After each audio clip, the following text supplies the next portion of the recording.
so much for joining me here again today. Another live stream, another moment, another expression of self, if you will. Christian is here. We had our power cut until like about 18 minutes ago, so it took me a little bit longer to get into the stream today. But here we are. And me and Christian are giving each other a bunch of shit in the best way possible, and it's making me happy. And I'm so happy to be here with you, friends. Oh, I feel today's topic, like sometimes the topics come to me like right in the moment and they can be a little bit intense or like gloom-inducing, maybe would be the word that I would like to use. But all events are neutral. The first thing we're saying, creation is forever new. What creates experience is how you decide to view the events that come up in your life. What, specifically what, do I choose to communicate to the world? We're communicating love. Ralph, thank you. So nice of you to say that, Fred. I appreciate that, man. I hope you're doing well. I hope life has been treating you fairly. Has been fair. Morning, Marvin. It's nice to have you as well here, my friend. Thank you so much for joining us. Marvin, would you be willing to give us an intention for today's stream? I feel like you, specifically you, Marvin, has to be the one that gives us an intention. So I'm going to wait for you to give me an intention and then I'll write it down as soon as you do, friend. Again, thank you, Ralph. Have you been here before, friend? I think maybe not. It's nice to have you. What are we supposed to do? What are we supposed to do, friends? What a difficult question that is, and I think it's a question that humanity has been asking ourselves, themselves. Humanity has been asking itself for as long as we've been humanity. Digestion. That's the first time we've ever had that as an intention, but I like it. To digest. Digestion.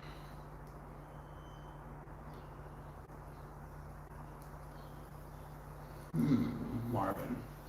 Digestion. You know, weirdly enough, I feel like you are answering the question that I'm asking on the stream right now, Marvin, with this intention. What are we supposed to do? Digestion being the intention, we're supposed to digest. You know, and we find ourselves take it all in, now digest. Exactly, right? Like that's technically what we're here to do. And then we feel kind of overwhelmed by the amount of stuff that we have to digest, and then we don't. Or we have this kind of like urgency to do certain things or to get certain things done. But you can't have urgency in digesting food, for example, you know. You've eaten the thing you've eaten, now you have to digest. You have to spend some time spending some energy to digest the information, the food, the blow in life, if you will, that you've been dealt. What a you put me so deep in thought now. Thank you, Marvin. I appreciate you for giving us an intention. Melt, how are you, friend? I'm doing well, Aunt B. Thank you so much for joining me here. I'm doing really well. Christian is sending his love to you, friends, as well. He did ask me to send you some love. Now that you're here, Aunt B, I feel like it's the best I had to tell you. How have you been, Aunt B? Have you heard back? Small bites, easier to digest. You're completely right. You're completely right, Aunt B. And yet, we still like the big bites. You know, like I'm thinking about like popcorn, the popcorn analogy. Like if life or life events or challenges or obstacles or experiences, you know, has to be individual popcorn kernels. Why is it that we want to grab entire handfuls and shove it into our faces? You know, I'm one of those. I'm not the one popcorn at a time type of eating person. No. It has to go. by the handful into my face. And I feel, like maybe I'm pulling or stretching this a little bit, but I would do the exact same thing with life experiences as well. Like it's not just one thing you're experiencing, it's this plethora of things that you're shoving into your face, be it metaphorically or physically or emotionally or societally, even with, substances. We do that. We do that to ourselves. We overload ourselves with more than we can handle, more than we can digest. And I wonder, does it make it easier for us to digest things in the future as a result of doing things like that? I was thinking about Nakado Avocado, I think his name is.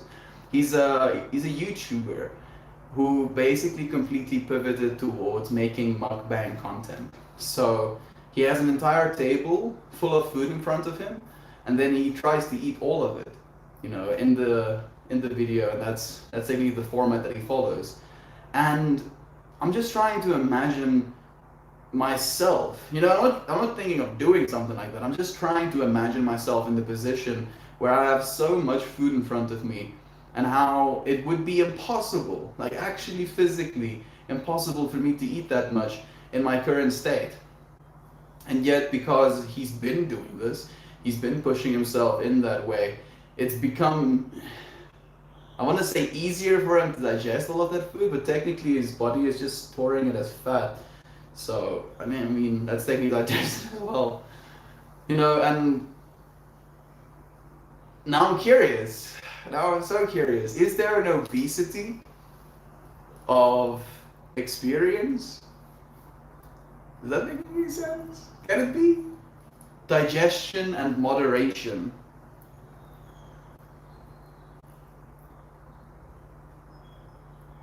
I think those two go very well hand in hand. Ooh. Please tell him I say hello and I send my love. Aunt B is sending love, Christian.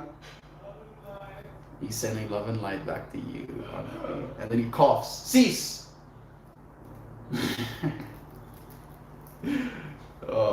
He's started smoking one of... I was like, basically, because the power was off, I was pre-rolling a bunch of joints.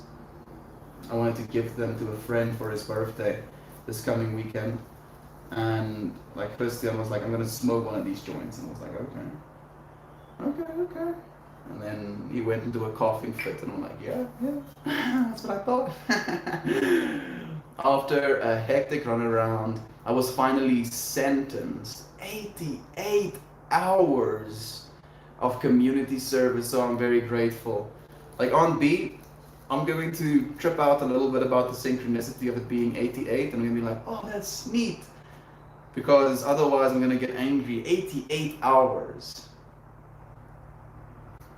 Yes. That's like 2 weeks full time. Maybe even more. For $650.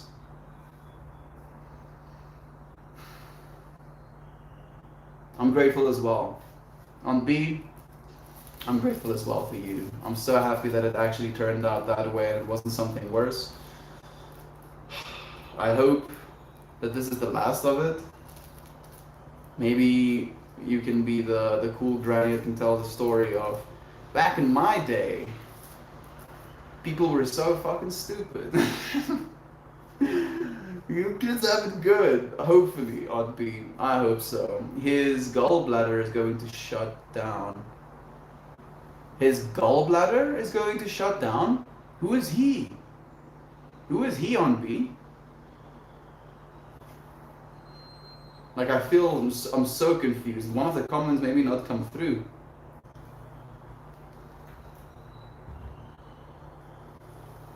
Oh my goodness. Because, like, I literally had to have my gallbladder removed as a kid. Was it a gallbladder? I think it was a gallbladder, right? A little extra piece of tube at the end of our digestive tracts. Being a human being is weird. I'm gonna stop myself right there, but I'm a little bit confused. Does someone have a gallbladder that's going to shut down soon on B? because I can't see. Maybe you're talking about Christian. Talking about the coughing. Like I'm a little bit in the dark here right now, Auntie. I hope that whoever is dealing. Yeah, appendix. Thank you. Thank you. Thank you so much, Guns and Lipstick. It's nice to have you here, my friend. You know, I don't know if you want this, but I feel drawn to do this. I know you do tarot, Guns and Lipstick. So I want to do a card for you as well. It is sacred geometry, so it's not exactly tarot. But I was thinking about you yesterday while doing this, and I was thinking to myself, because I was pulling a bunch of cards for a few friends, and I was like, I like doing this, but I feel I don't want to do this because there's other friends that do this. But I was like, but I don't know if there's friends that do this with a sacred geometry deck, but Guns and Lipstick does. So I'm gonna do it for you, friend.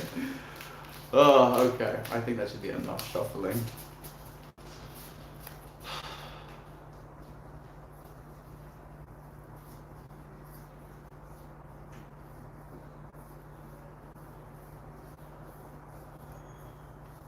This one. Oh, the motion. There's enough room for everyone. Oh, absolutely, Guns. I'm not too concerned actually about room. We're literally, we're in the expanding, the second expanding of Earth, technically, of the internet as it is. Oh boy, I would love that. There's enough room for everyone. Again, Octomotion, the card number 55. You can see what it looks like. Mukbang, dude. Oh, his gallbladder is going to shut down. Thank you.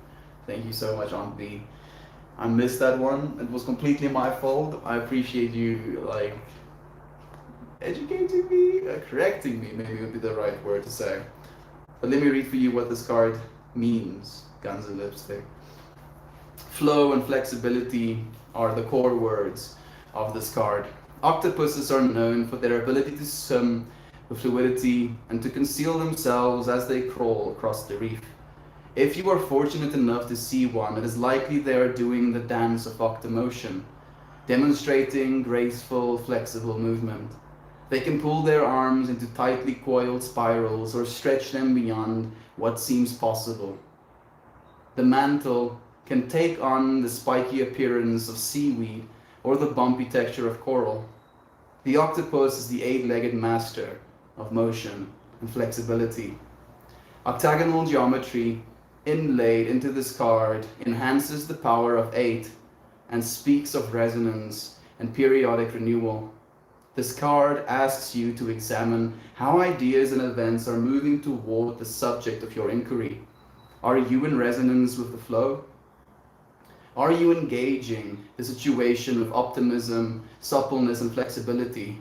If so, this card applauds the serenity of your intentions. Or do you feel you need to camouflage your ideas and emotions by adapting yourself to what you believe is expected of you? There are many ways to move through a situation. The path of least resistance and flow is generally the easiest. Remember, however, not to consent to rigidity in the situation or permit it to obscure your light. The worth of your voice will be made apparent as you recognize and honor your dedication to integrity and express your personal truth. Renew your intent to be flexible in body, mind, and spirit while representing the truth at your core. Whew, what a beautiful card.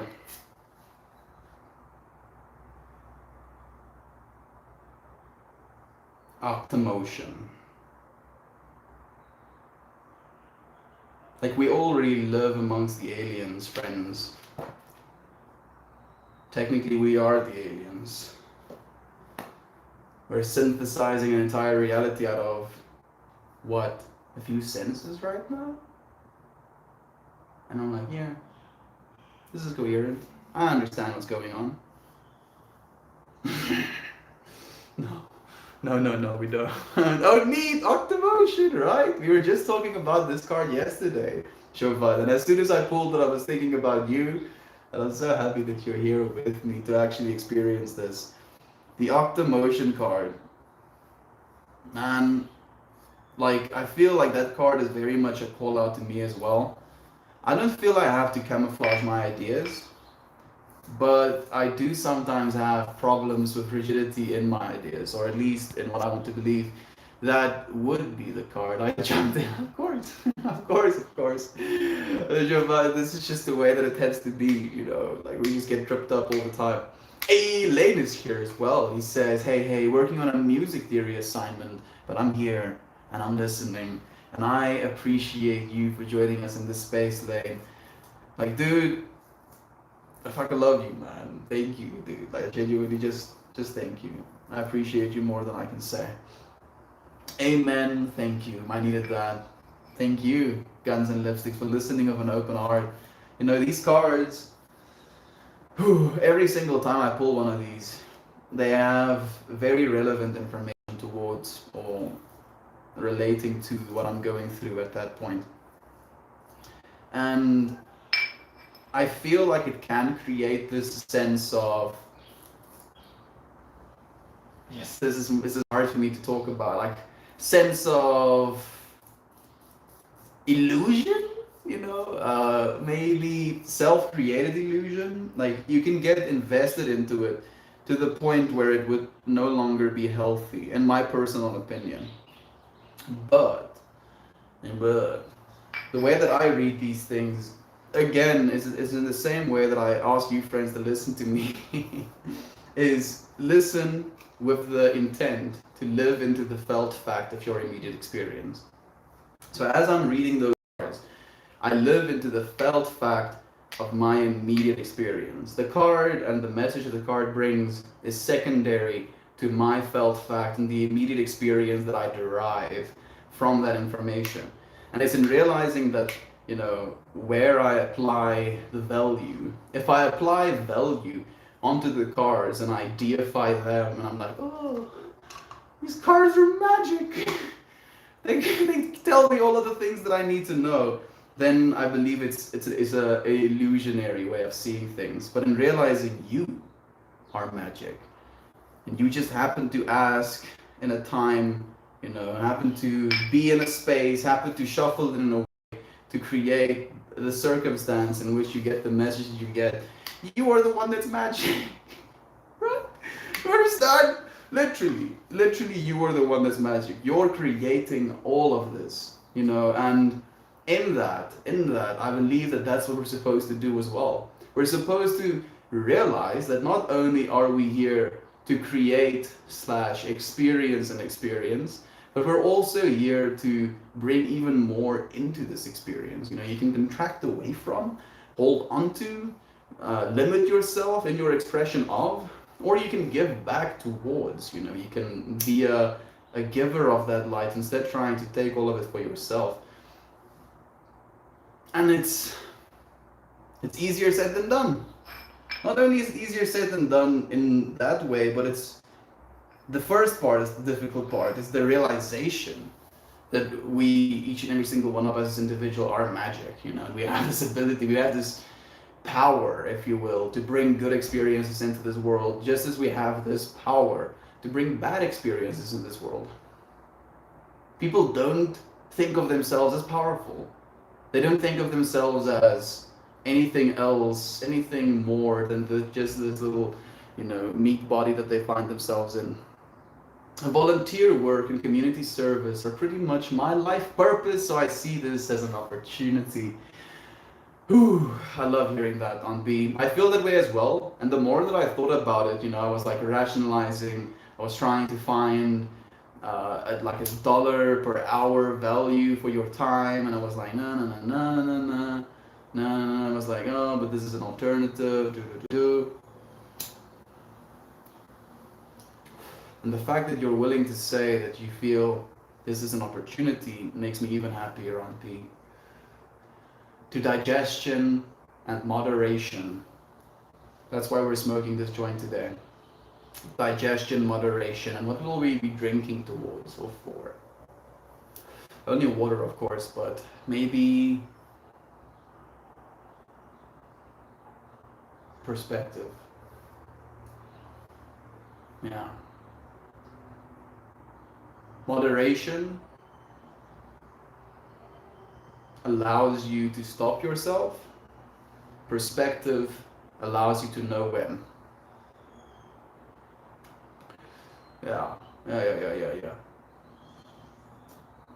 Perspective. Thank you, friends. I've always felt like an alien amongst the humans. Yeah. What's about, what's up with that? Guns N' Roses. What's up with that? I feel fundamentally, because I felt that way pretty much my entire life. I remember very thoroughly as a kid, you know, how old was I at this point? 10? When I was a 10-year-old, I had this fascination, you know, like, let me share everything.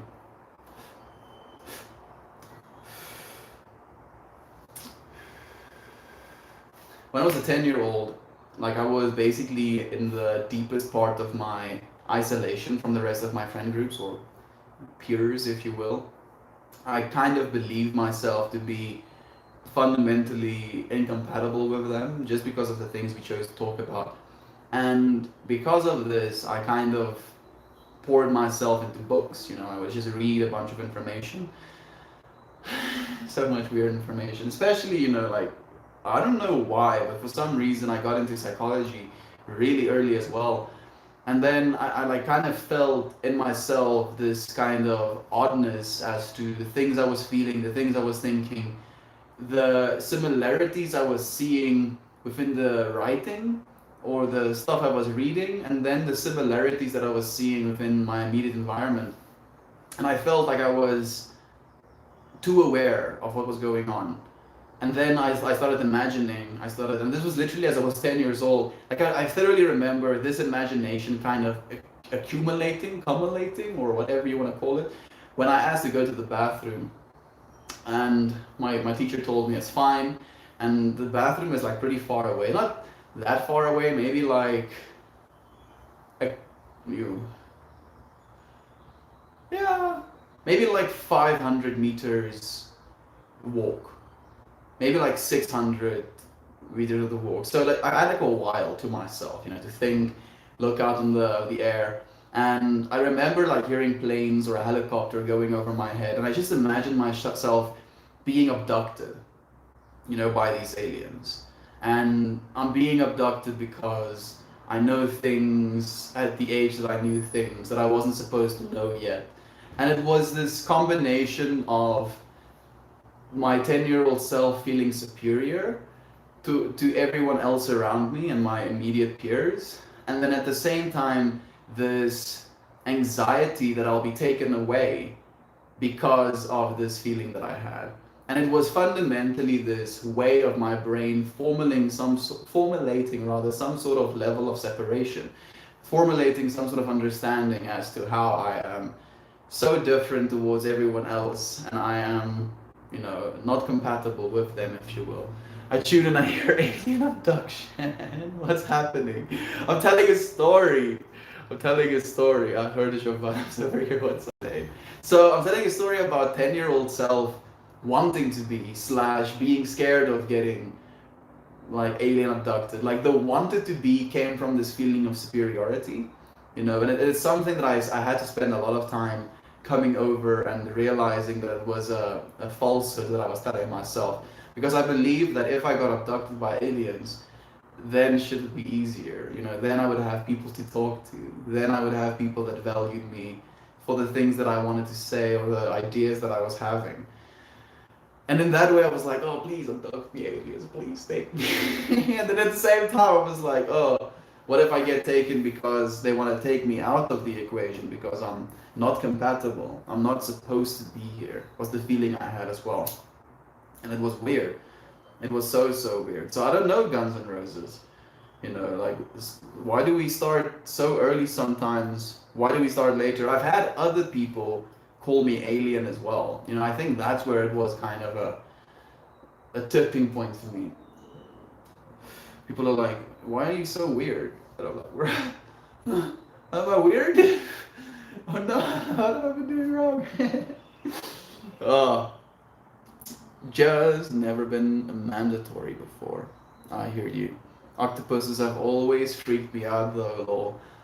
Like, weirdly enough, I've also been freaked out by them, but also I had this drawing to them. Like when me and my brothers, like when we were young, we would go to the beach more often. We would go once a year, like up until the age of 11 or something.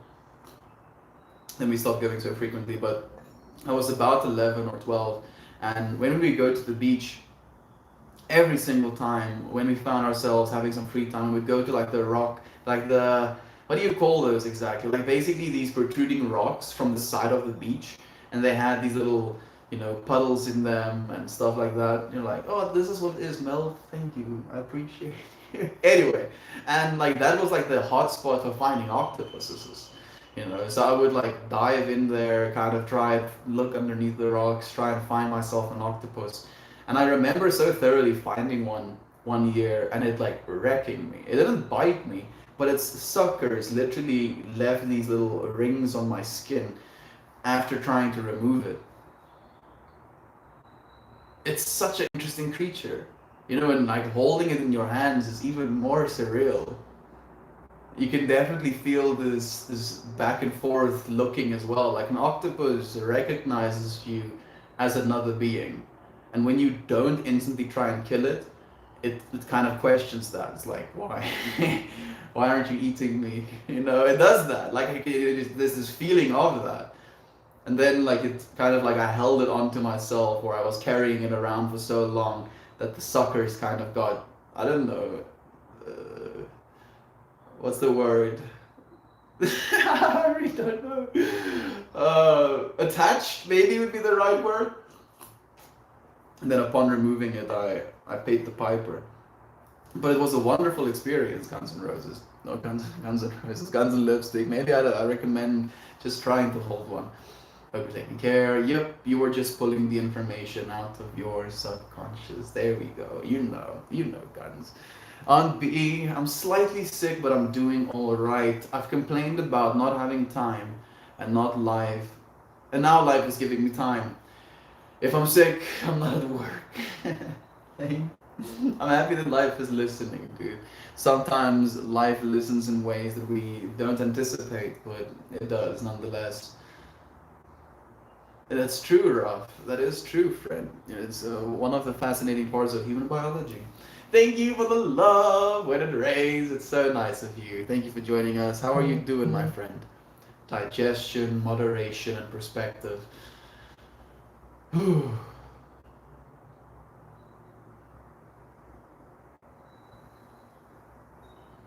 Perspective is such a key thing in almost everything we want to do going into the future as well. Anyway, great. I love the quote, moderation in all things, including moderation. Hey, Charles, thank you so much for joining me. I'm sending you and your family much love. I agree. Even moderation needs to be in moderation.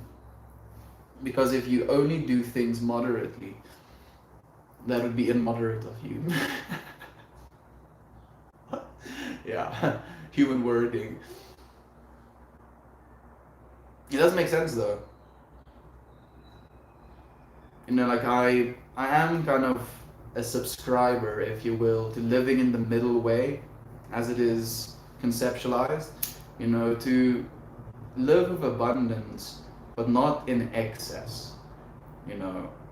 But then I say that, think about this caveat. Even moderation needs to be in moderation. So even if we do live the middle way, is there a room to be made for us to be in a state of excess for a period of time, every now and then? And how do we mediate that?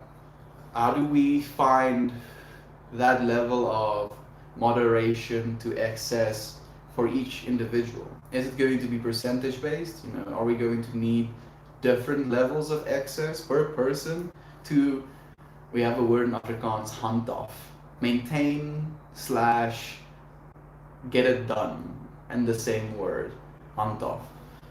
We have to maintain that type of balance, but it makes things so complicated.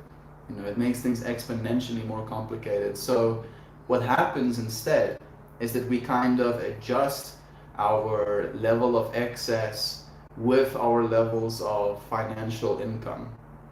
And what ends up happening is that, like, for the longest time, no matter how much money we make, we don't actually save any of it or utilize any of it efficiently, because we end up spending it on nonsense because we find we have more money to spend.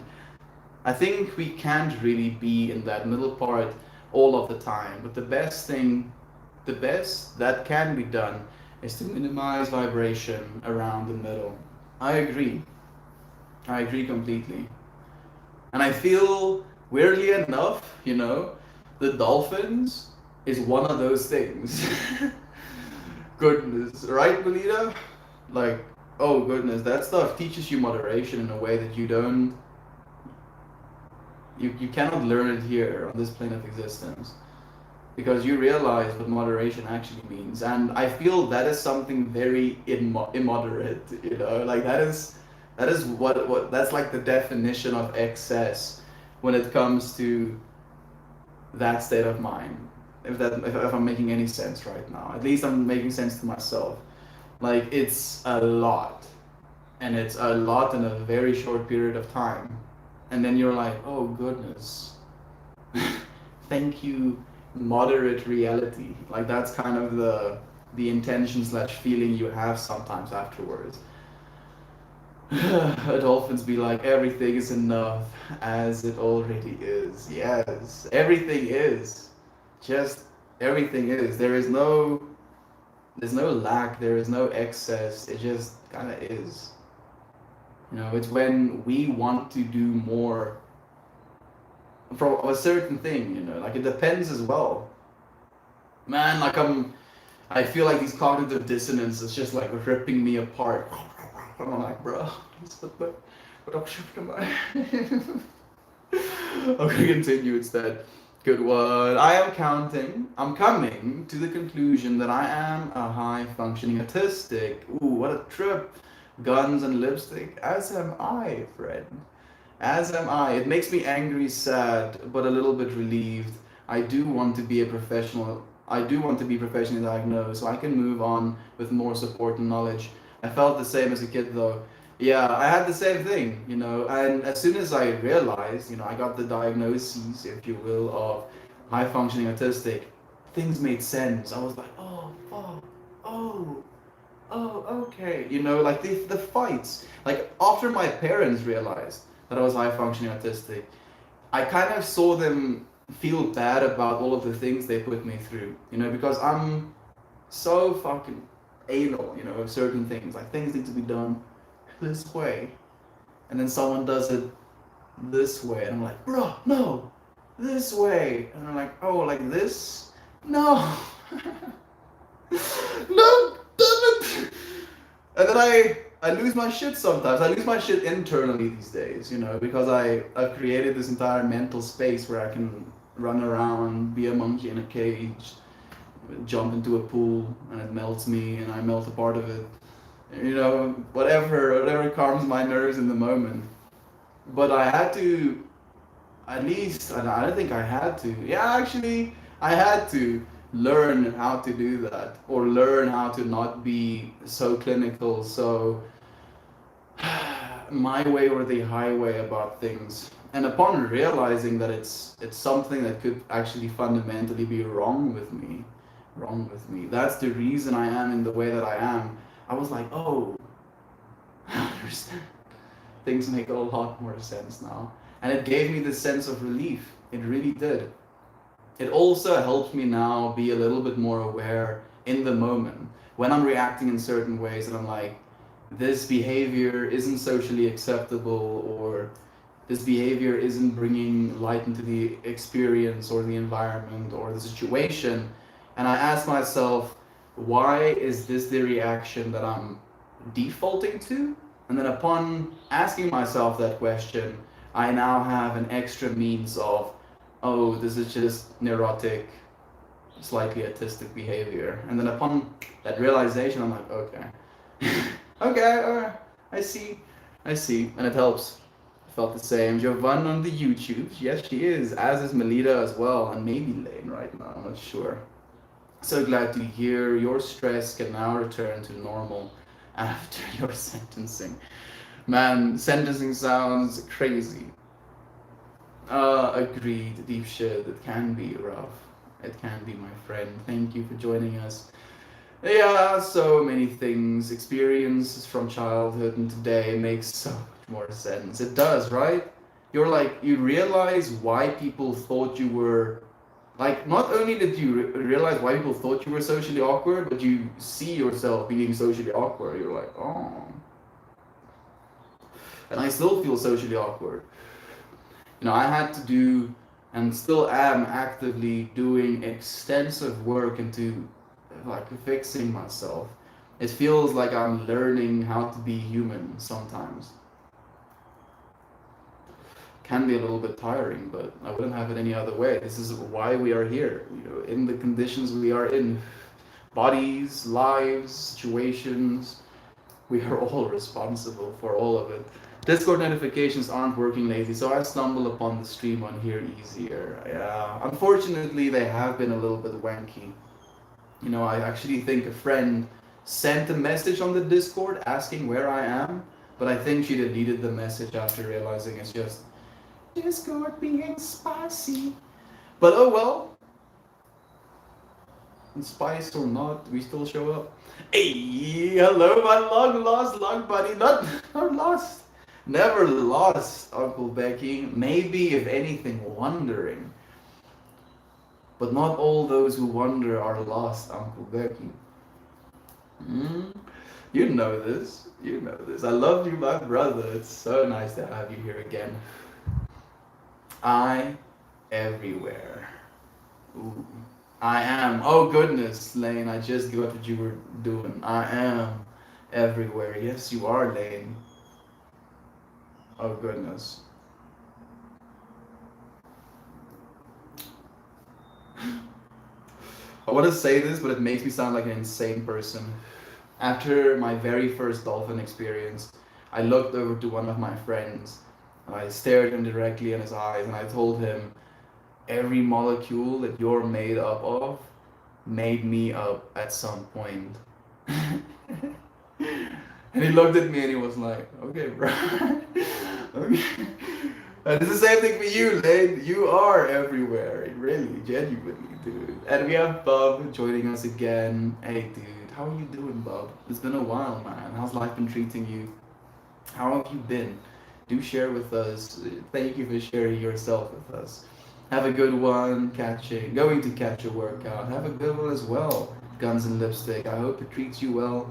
Have a fantastic one. Genuinely, thank you, friends, just for sharing this time with me.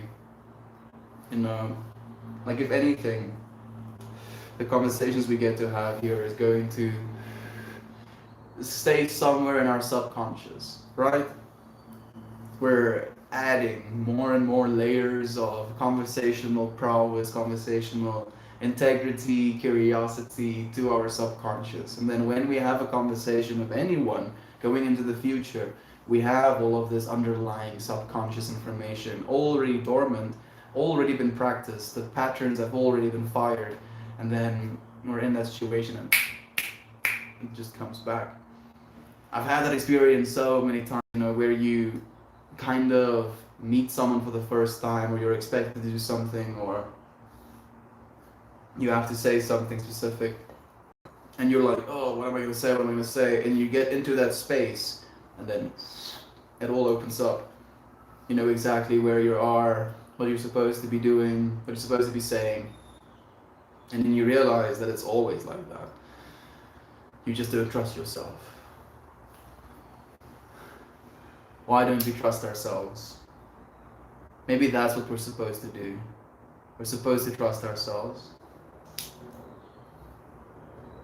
We're like, no, Melt, don't, I can't. Oh, please, vocalize. I would love to hear it. Self-trust. It's a difficult one as well, because our ego uses all of our fuck-ups to convince us why we shouldn't be trusted. Like you can do so much right, you do everything right, and then you make 2 mistakes, and then your ego is like, look, Look at this fucking asshole. Look at these mistakes that you make. Can't trust yourself. Who are you to trust yourself? Look, you make mistakes. Can't be trusted. Huh? Why? Why are we like that?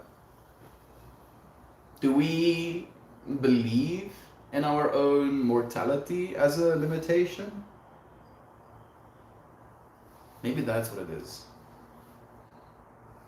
Maybe that's why the gods we create has to be immortal.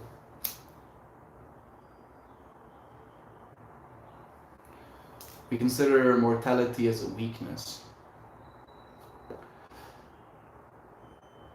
Something not to be trusted. Something we can't trust another person completely for. Like, for instance, with a romantic partner. Promise me you'll never die. You know, I think about, like, from all of the movies, this is a big yikes, but all of the movies that could possibly come to my mind right now, Team America comes to my mind. You know, and there's this romantic scene, they're like staring into each other's eyes, and they're puppets on strings, by the way, and literally, and they're staring into each other's eyes, and this female puppet is like, tell me you'll never die, or promise me you'll never die, and he looks her straight in the eyes, and he's like, I promise. And it's this joke, right? It's this joke of, like, you know, dudes being willing to say anything to be with a woman. And how one of these limitations to love would be this, oh, you're gonna die someday. So I'm not going to get into something with you because what if you die someday? Yeah, I'm gonna die someday. It's part of the point. It's a little bit of a caveat of being a human being. But then we don't trust one another because of that as well. And because of that untrusting nature, we do things that makes us less trustworthy. Oh, the loops.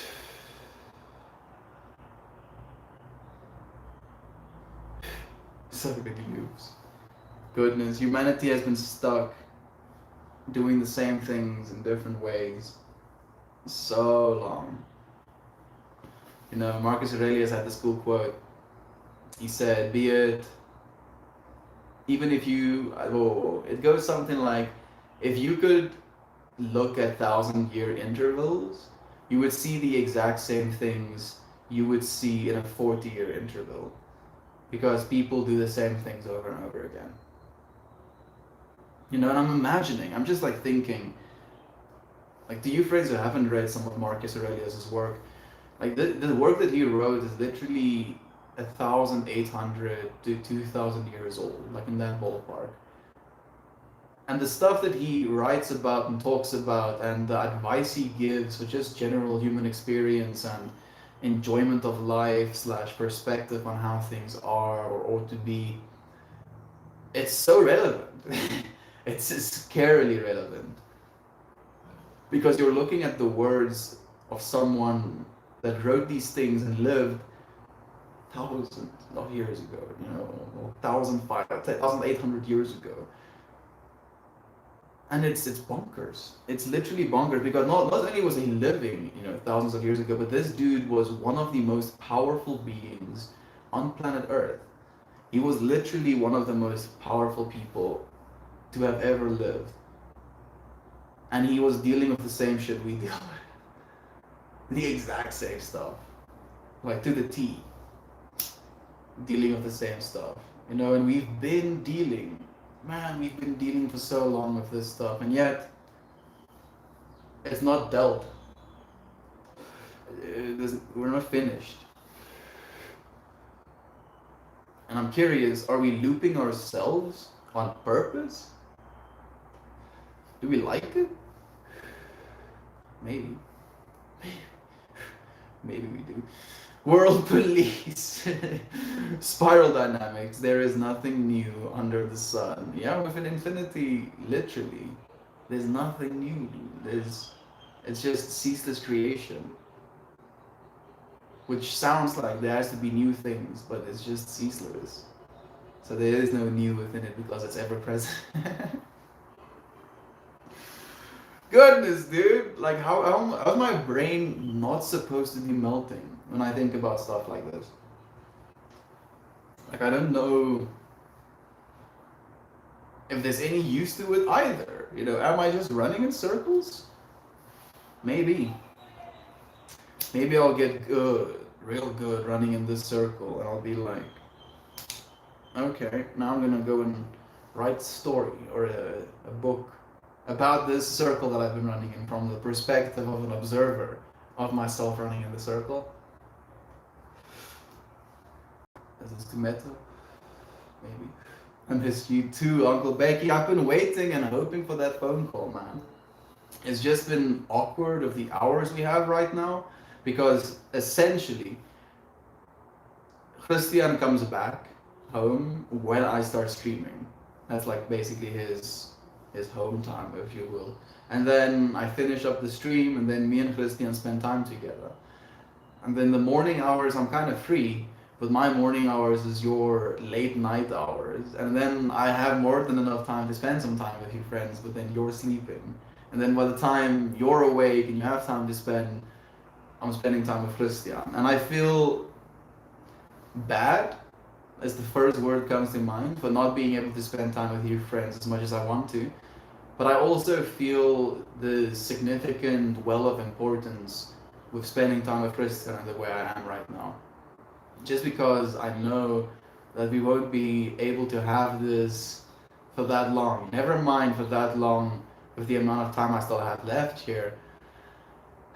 But also, on the grand scheme of things, Christian also has to leave the country. So I'm not going to see him for minimum months, years potentially because of that. So I want to do the most I can right now. Get that quality Christian content. I am looking with intent, listening with precision. Melita, trying to save every bit of it. Acceptance helps. It does. It does. Corey, it really does. You know, because you find yourself in the loop and then you get kind of nauseated by the loop. And then you ask yourself, why am I in the loop? Am I stuck in the loop? But once you accept the ride of, oh, I'm going down. Oh, I'm going up again. Oh, going down. Oh, up again. Woo, down again. And you can try and make the most of that. You know, you can try and see the beauty in between that. Maybe the little bit of inertia you have if you get to one point or another, right? I hope I'm making sense. That acceptance helps. It really does. But it sometimes, at the same time, especially to the masculine nature in me, feels like I'm giving up. You know, it's something that I'm supposed to be fighting against, and I'm just accepting it. And then I realized that's exactly, you know, what the masculine depiction of a god is in like the Indian or Hindu religion as well. You know, it's like the divine feminine towering over a slain divine masculine. He's like literally, he's in acceptance, he's given up, he's dead, but he has a smile on his face. And I'm like,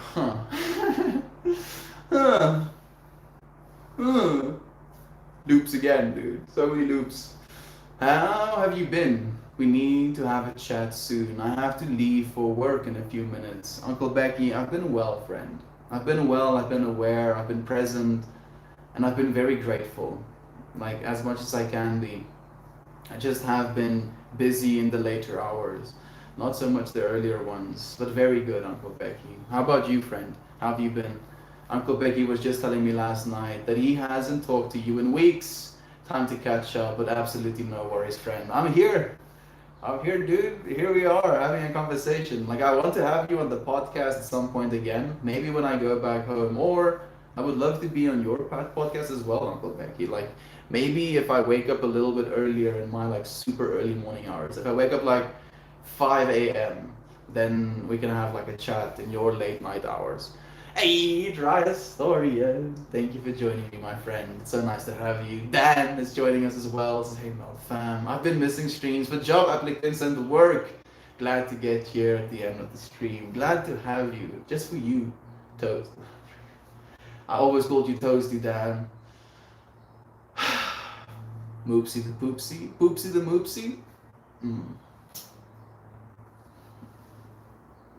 Fusion Hall. Did I just burn my hair?